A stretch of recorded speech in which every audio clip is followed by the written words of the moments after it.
Very gentle. Where are you going? Where are you going?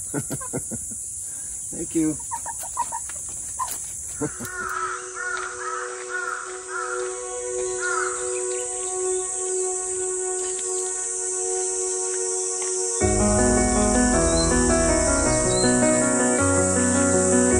Later on today, I'll be coming up this path once again to be given a tour of a new friend's home and his garden right here. He practices natural gardening, no tilling, no raised beds, no container gardens, no nothing. He even has a flock of chickens with roosters. And we'll be coming here a little later on to see how he does it. Stay tuned. Oh, Robert! It's noon exactly. This is Hendrik, everyone. So punctual. Hello, I'm Hendrik. So, I'll tell you what I'm doing. Yeah, what are you up to today? So what you're looking at here is, so I've got chickens. I have a chicken run that you can see. The chicken run is fenced in by these bamboo panels. They are designed to keep the chickens in, but they're not designed to keep animals out. So there's there's no roof. Well, actually, we have 3 young chickens, and they actually scale the fences. Really? But the mature chicken generally doesn't. So these sections are 2 meters tall.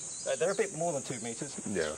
And the spacing, if you look carefully, is tighter near the bottom because obviously a chicken that's walking on the ground can kind of worm its way through a space more easily than if the space is higher up, because then it would have to fly up. Since we're looking at this very old fencing, this is very old, one thing I could point out, as it's so evident, is that they're so easy, this sort of fencing is so easy to repair. Yeah. You just take bits like this, I mean, any old bits that don't break, and that's the original wooden nails, yeah. So those are bamboo nails, but you can just kind of weave them in to replace bits that have disappeared for whichever reason. Another thing to point out, of course, is that none of this is waste in the toxic waste sense. It's all bamboo, so it goes back into the soil, and you don't have any expenses either, of course, because there's nothing toxic here to haul away to the waste disposal people. But when the chickens sleep at night, it is important to keep animals out because there are nighttime predators. Oh yeah, the raccoons. Raccoons and tanuki. Araiguma will eat a chicken, and so will the tanuki. Tanuki are actually less inclined so, but when they're very hungry, they will. I've had that experience. So at night, I have to put the girls to bed, as I always say. I have to bring them to the coop. And the coop is basically made of the same sort of bamboo, except the weave is much denser, and there is a roof. A roof, yeah. And so when I build something like a coop, I don't build it literally in situ. I build the panels beforehand. You can see them here. So those 2 are the sides of the coop extension, and this one is the roof. And as you can see, the weave is very small. I mean, very dense. So nothing big gets in here. Only squirrels, very small squirrels. They'll worm their way in. Sparrows, obviously, and but nothing of any consequence as far as the safety of the hens. Or in fact, we have 2 roosters now. Safety of the chickens is concerned when they're resting. This is nice. I like the bamboo nails. Maybe I have a few lying around here that I can show you kind of what they look like. So bamboo is hollow. So if you look at the inside of the bamboo, is hollow like that. So this is the wall of the bamboo. It's quite thick. As you can see, its thickness will vary depending on the bamboo in question and depending on where it is along the length of the bamboo. So at the base of the bamboo is really thick, and as you go towards the top, the walls become thinner and thinner. So one amazing feature of bamboo that makes it eminently suitable for working with simple tools is its tendency to split. So I can very easily render this section of bamboo into workable material by simply taking a blade to it and tapping it and splitting the bamboo into sticks, like this, you see? Yeah. You take a knife and you simply file away so that it will serve as a pin with which to fasten 2 bamboo strips together. So these have also been split. This sort of thing will last maybe 10 years, easily, which is enough, you know. Because bamboo will rot fairly readily if it's in the soil. Yeah. But if it's, you know, like fencing, if it's kind of floating in the air, not really making contact with the soil, except of course right at the bottom, then it will last, you know, for ages. Yeah. This one in particular, of course, this will be the roof, so it won't have any contact with soil at all. Of course, weathering, sunlight, rain, but bamboo is surprisingly resistant, and it will serve you for a very long time. Again, so there is no glue here, there's no string, there are no nails, so the fastenings run along this edge and along the far edge over there. The rest is purely woven. And the way you set this up, you cut all the strips to the right length, and you drill the holes. You kind of lay out all the strips so then to make it into a lattice, and you kind of look at it like this, and you decide if they are lined up sufficiently close to each other that no animal is going to get in. And if you're happy with this, you then drill the holes. These, you sharpen them with a knife, you drive them in gently, and then once you've done one section, and then you weave these in. If you look carefully, so this vertical member passes underneath this horizontal, and then it passes over that horizontal, underneath, over, and the next one, so its neighbor will do the precise opposite. Right, right. And this is how you get the tension that holds the whole thing together. Once you get to the far end, you put the last one in, and then you close it all up by fastening at the other end. And you end up with a very sturdy panel that you can simply stand up, and you can even pick it up and wave it around. And it's very flexible, very strong. No animal will bite its way through it, is my experience. You know, even when they're very hungry in the middle of, in the dead of winter, this will keep your chickens safe. Oh, it has some nice sage here and some mint. Okay, yeah, so basil. I use the car park to build things. I also use it as a location for my nursery. So behind the house there is a sort of a natural farm. This is the nursery where I do things like sprouting seeds and also any delicate plants that need a head start in life. And the easiest plant pot, I mean really very easy, is simply a section of bamboo pole. I mean, you make the single cut and you've got a ready-made plant pot. What you may want to do is poke a few holes in the bottom. It's kind of thin material, but nonetheless it is waterproof. So why bamboo, you might ask? So one underlying principle of our farming and engineering efforts is to not rely on plastic. Right. Because plastic is toxic. It may not look toxic because it's around. It's because it's so common. You know, we're so familiar with plastic. We tend to think, well, you know, I use plastic. I'm not dropping dead. What's the big deal? And it's in case of gardening. Well, again, this is known from scientific analysis. The plastic winds up in the soil, and it doesn't magically disappear simply because you can't see it. It breaks up into ever smaller particles. The total mass remains the same.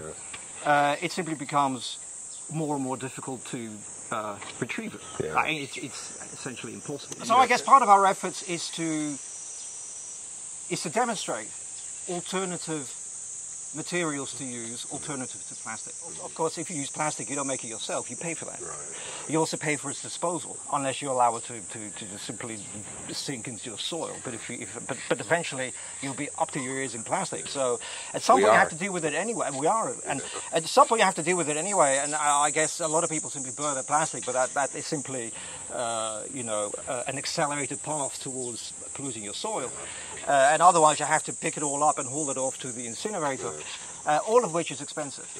Waste disposal becomes more and more expensive. Well, here in Kamakura, we have to buy trash bags that we dispose our trash with. There you go. Yeah. And alternatives are actually very, very easy to come by, and bamboo is a fantastic material for the garden. So you make these pots, and we can see examples of them here. Maybe I'll start over here first.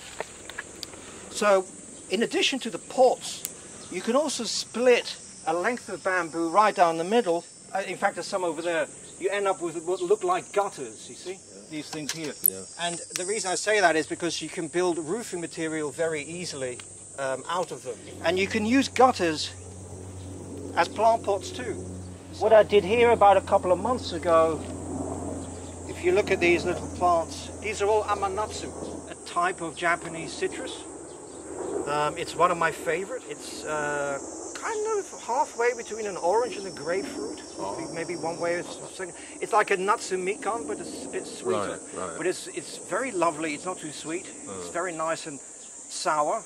Of course, Japan has hundreds and hundreds of different citrus types, and they keep making new ones every year. They have a lot of seeds. I put them in the soil, and I make sure they don't dry out. And then within 2 months, you have these. And for example, this one here is big enough that I can soon transplant it to a bamboo pot. And they're very easy to transplant because you can take a thin little stick, kind of work the soil a bit, and they'll kind of fall out very easily. And then you put them into pots, and you end up with, I'll just show you a couple, with little citrus trees like this. And in these pots they can continue to grow. So another method that we devised, I'll pick one up. So what are these? These are sections of bamboo pole. As you can see, they are much smaller. Topologically, they're rings. They don't have a bottom. They're open. And what is the purpose of this? So they work with a bamboo gutter, like that. Now this bamboo gutter, if you use these rings, these bamboo gutters will be empty. There won't be anything in them. The point of these is you put a seed of something in the ring, you put in a bit of soil, and you put them in a gutter like this. The reason you do this is you put water in the gutter, and these little plant pots, they will suck up the water, and that's how they stay moist. Because the water is in the gutter, you don't have to water the plants so frequently. So that's one advantage. The other advantage is, so with these rings, you get very easy transfer to the field. You know, you want to plant your carrot, and you simply go down to the ground and you push it out, and there it is. You could even just place the entire thing just on the ground like that. So at the moment, most of this is citrus. That's sunflower there, right? These are kikuimo. It's a type of potato that's used in Japanese cuisine. You can eat it readily. You don't have to cook it. You can cook it, but you don't have to. A bit like yamaimo, it doesn't need to be cooked. They're very effective plants. They give you loads of potatoes. The potatoes are rich not in carbohydrates, but they're rich in protein. Apparently richer in protein, weight for weight, than beans. The kikuimo grows really well. It doesn't need any hand-holding. It grows like a weed. What does it look like? Taro or? Kind of similar to ginger, sort of. Pieces like that. And this is citrus? That is an avocado. Avocado. My God, I'm growing 3 of them and I couldn't recognize it. Now this is what I've been wondering. I've got 3. Are they going to survive the winter? We had a lot of avocados die. And the thing is, when they're very small, they're at risk of dying because the frost can get to them. This one is clearly not having any problem. Quite mature, Now it's, I think, too big. Mine are rather mature. They're not small, but they're taller than me. So I think they'll be fine. This was about so big about 4 years ago. So it's a magnificent individual. That's quite big. I mean, that's 6 meters. So avocados grow very readily from seeds. I have the practice of when I cook. My wife works, I cook. For years I've been doing this. I just simply throw the seeds out into the garden without any intense nothing. And it was only when my son became bigger, you know, when he became a high school student, and he says to me, "Dad, do you realize we've got avocado trees growing in our garden?" And he's really into biology, and so I mean, I love plants, but I never used to be able to, or make the effort to tell the difference between one plant and the next. And that's kind of how the whole thing started anyway, the whole thing. So yeah, we have loads of avocados. You know, if you have one survivor out of 2 dozen, well, that's well worth it, because, you know, if you eat avocados, you'll have heaps of seeds anyway. And there'll be no shortage. I mean, it's almost guaranteed that they will sprout, in my experience. I put mine in a glass jar and waited till it sprouted, and then I replanted it, and then planted it again, and I've planted it maybe twice. You know. Yeah. So avocados, if you're serious about getting fruit, you need the two types. So you it's one of these plants that you need. One type of plant has the male organs, and the other has the female. Yeah. The avocados you buy in the shops are all of the same kind. Oh. So you could have hundreds of those and not have any fruit. And so the ones you do not get in the shops are these. We actually bought these seeds on the net and then sprouted them. So these are both avocados. And as you can see, they're growing very well. There's new leaves on them. The color is good. And obviously they are too big for the bamboo plant pots, which is where this came in. So this is made of tree bark. So these are chestnuts. They were seed only 2 months ago. They grow really fast. And maybe I can pick that up and show people. So they're made of tree bark. This is very easy to make, actually. It's 2 sections, 2 strips of tree bark. You take a length of tree bark like this, and then you kind of fold it like that, and you fold it one more time like this, and there is 1/2 of your plant pot. And then the other one, you do that again, you see, and you place it at right angles to the original. And then if you choose your tree bark strip to be of suitably wide, you end up with a closed box. And to keep the sides together, you take a bamboo ring, you take a strip of bamboo and you form that into a ring, and you simply place that around your tree bark sections, and that prevents them from sort of pushing out and out of shape. And it's much bigger than a bamboo pot. Right. I mean, a bamboo, you'll never find bamboo this, or maybe not Indonesia, but you know, not here. You'll never find bamboo that big. And this here is the post box. This here is the post box. The whole thing is made of bamboo. This is shudo, string that grows on trees.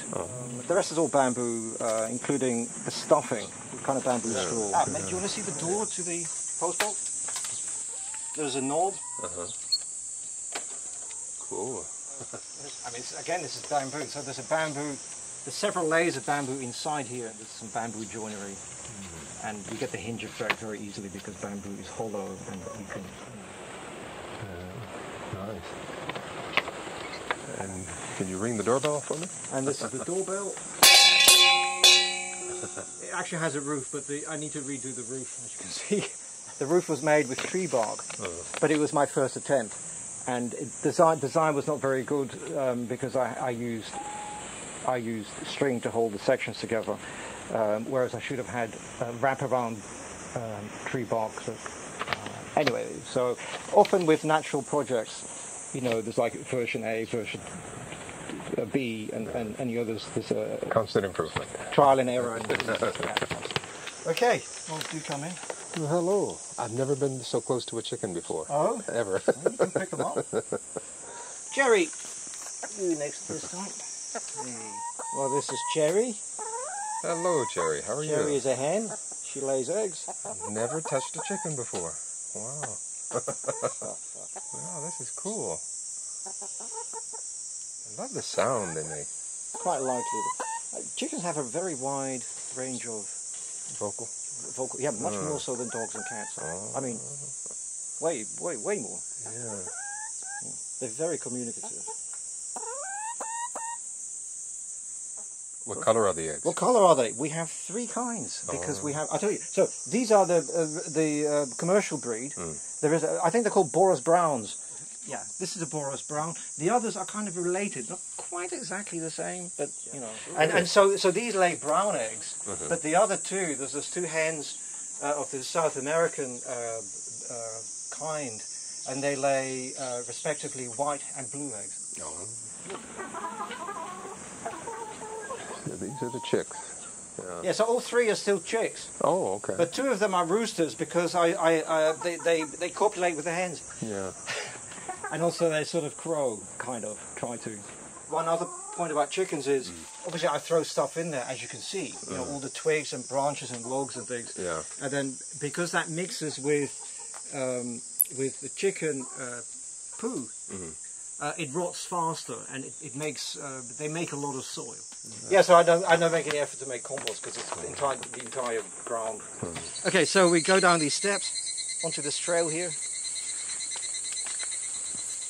Okay, what we have growing, so this is a cherry tree. Yeah. This is a biwa, it just grew up from seed. This is another taro. So taros do well. This is karamushi, from which string is made. Oh. In the past, the Japanese also made fabric from karamushi fibers. It grows like a weed, and you can also make tea from the leaves. And like I say, it gives you fibers for textiles. Okay, so now we kind of plunge into this. This is tea, by the way. There's another tea underneath the cherry. Yeah, you can actually eat the leaves. Wow. This is onidokoro. And this is yamaimo.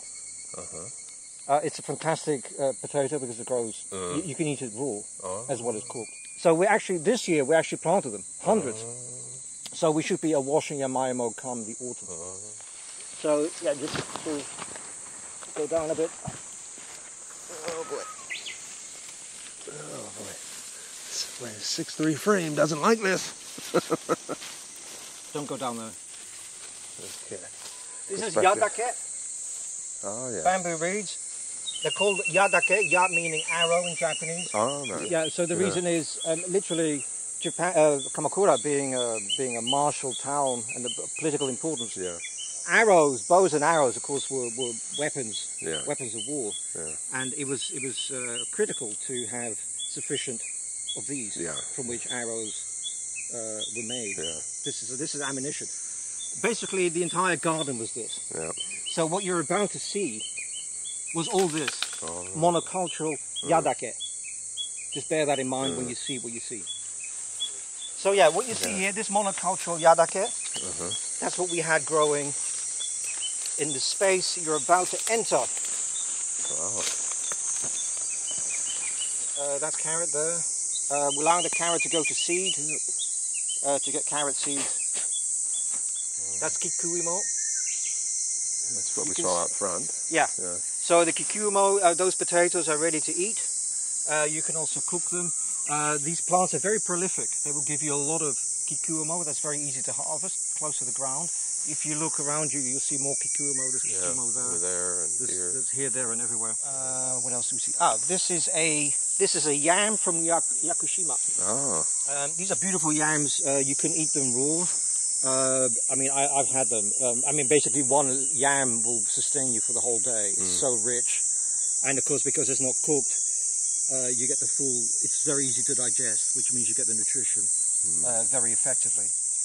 So what we have growing here, mostly at the moment, is various types of potato.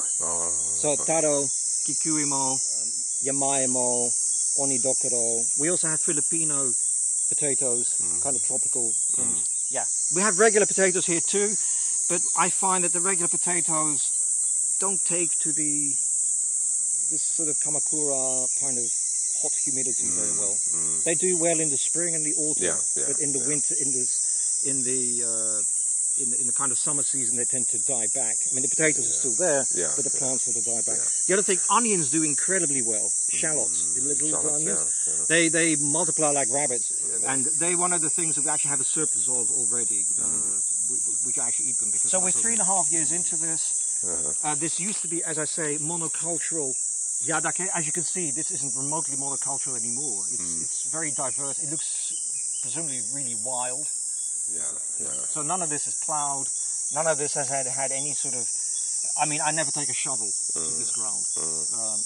I take this because, you know, if I say, you know, like maybe give this carrot a bit more space, you know, I'll just do this, kind of reach in there with my hand, and then feel the stem, and then just bring the blade to it. You know. This, for example, I will take something like this because.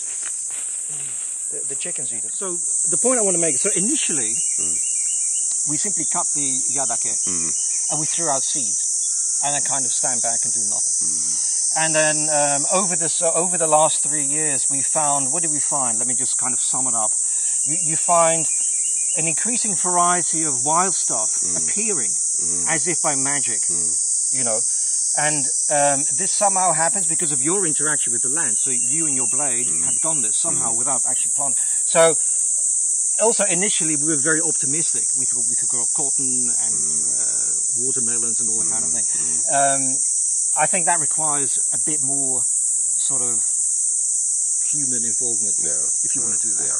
And now that the land has become so diverse and so rich, 3.5 years into it, we have begun to be a bit more proactive, and I want to show you an example of that. So we're now working with this bouquet idea over here too, by making a little clearance and putting all the cultivars, the cultivated plants, in there to give them some kind of collective protection against all the wild stuff. Right. So to kind of slowly ease them into it, so that they don't get overwhelmed. They have to coexist. Because I'm not going to micromanage things.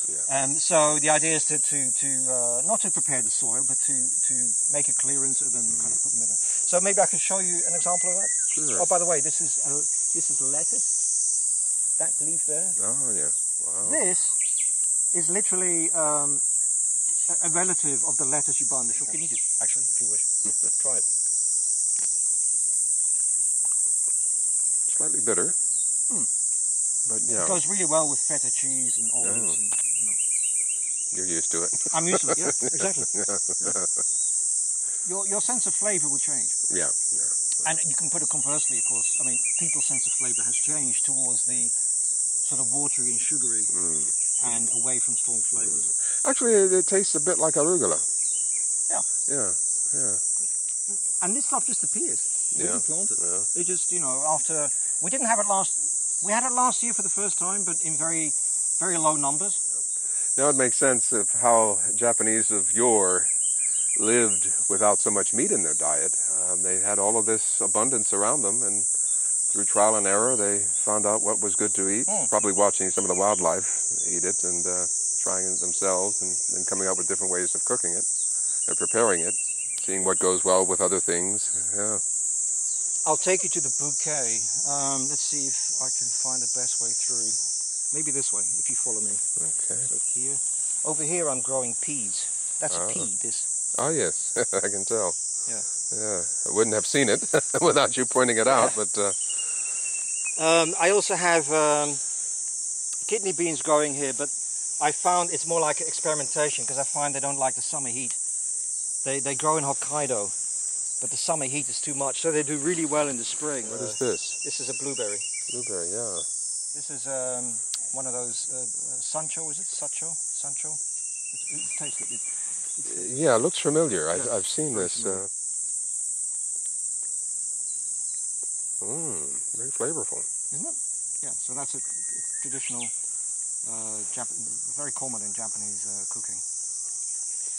I'm trying to figure out what it tastes like. What's a good comparison? Rather nutty. So citrusy. Yeah, a slight citrus and nutty flavor. Yeah, it's kind of refreshing, isn't it? Yeah, it is. And here you see a carrot. That's got flowers. Wow. It's got the yamaimo growing up it. Yep. It's also got onidokoro growing up it. Wow. And it's next to this kikuimo, which has a yam growing up it. This is another yam from Yakushima, an island about 30 miles across, south of Kyushu. It's one giant mountain that rises up from the ocean. Volcanic, yeah. It's beautiful. It rises to a height of nearly 2,000 meters. It's got a range of climates because right on the shore, it's subtropical. And in fact, it has, I think it's the northernmost location where you find the famous tropical curtain tree. I forget the name of it. You go to the Philippines or Indonesia, you'll see trees like that. Yeah. These massive, and they're there too.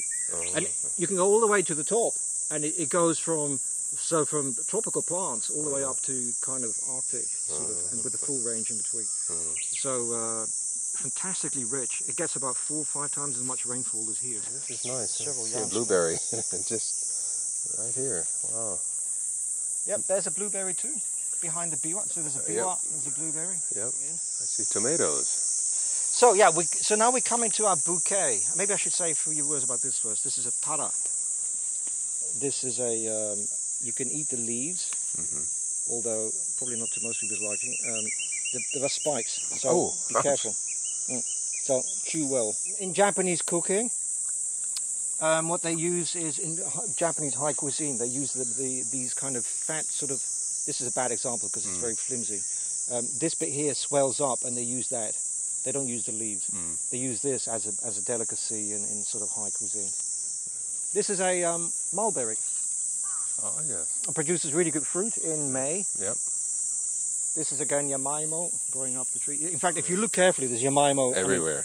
Absolutely everywhere. Right here. So we should be getting massive amounts. This is what we call a cucumber. It's actually a name that we made up. It's a wild plant that bears little round sort of fruits, which, like a cucumber, you eat before they ripen.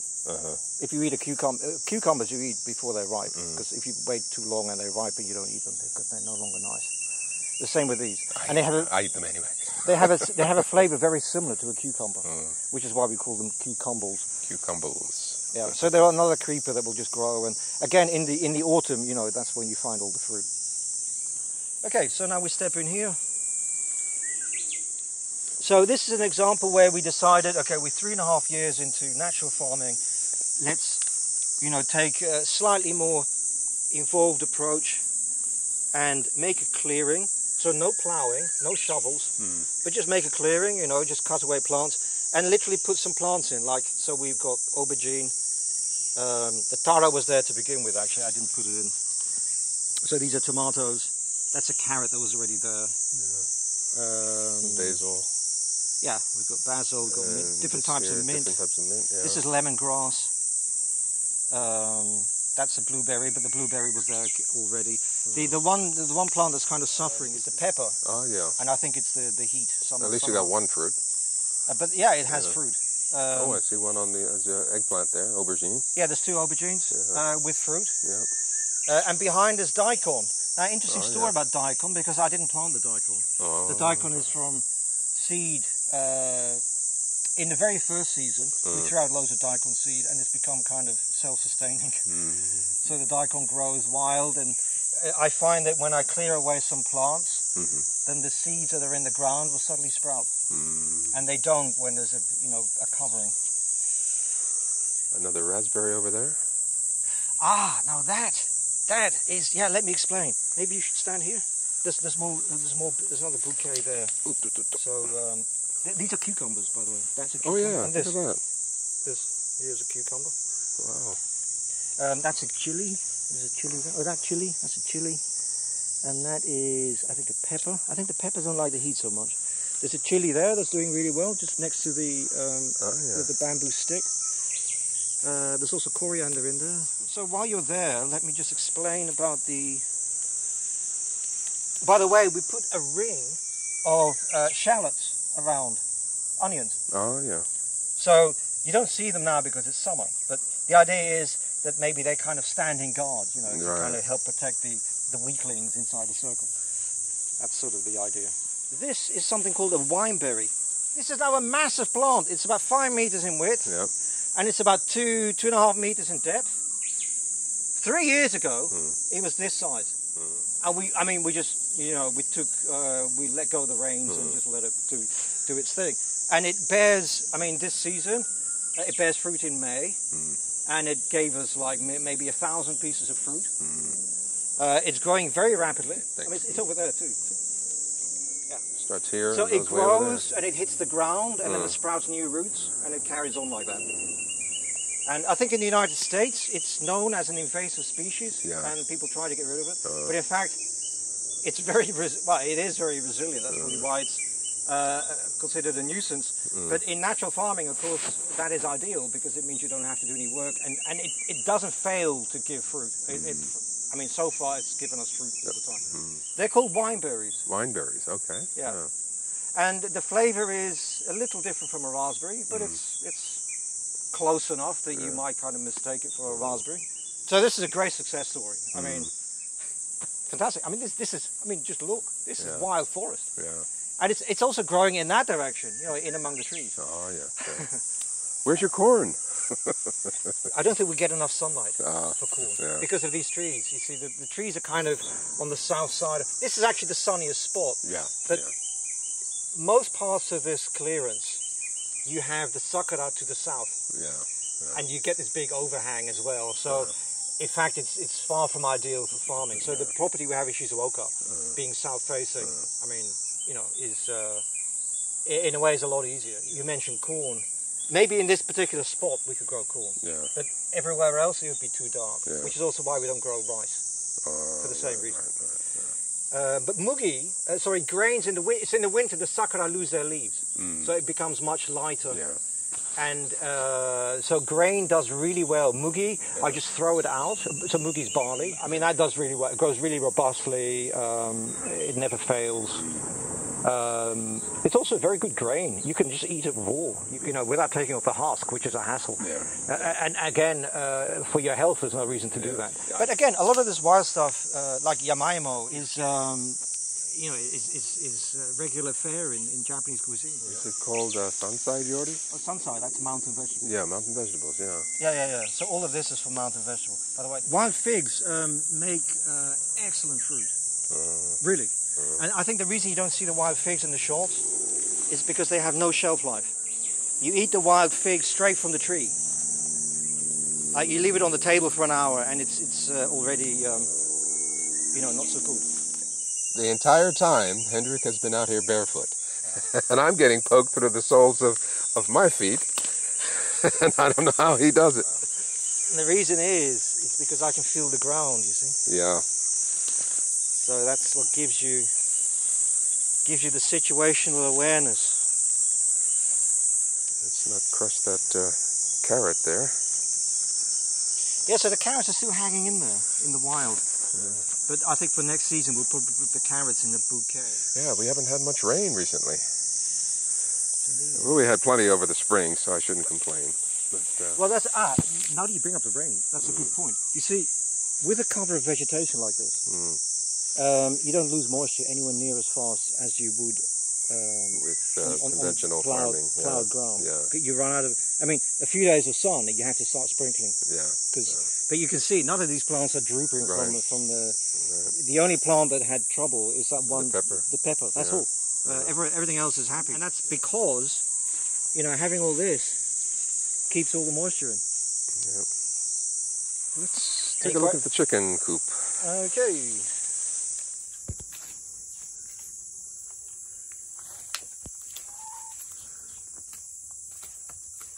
How is it? Tasty? Save some for me.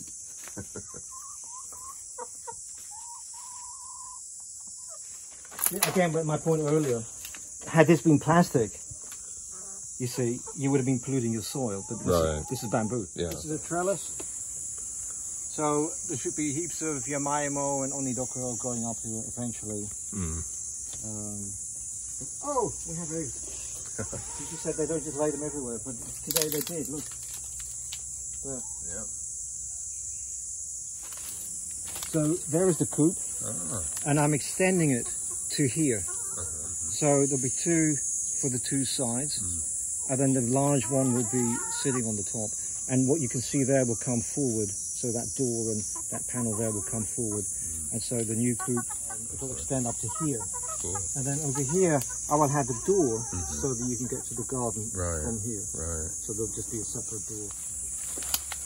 It's hard to see because everything is so overgrown, but these are recent panels. You can also step in, you'll get good footage because I actually shot some yesterday. Yeah, I didn't make it to save on materials, I only made it sort of this high. So, like I say, there are nighttime predators, so it's important to you know, to make sure that nothing gets in. So you need to adapt the sort of bamboo lattices so that, you know, the spacing is small enough. What's in there? What are they eating? That's komenuka. So this is powder. So husk that's removed from rice grains to make white rice, turn into powder. I get it for free from the rice shop because I buy his rice. And the chickens eat. I get it for free. The chickens eat it. It's organic. They also eat what they call kuzu gome, which is kind of misshaped rice, sort of rice grains that don't quite make the grade in terms of shape, and people don't like. I'm surprised they're not pecking at me.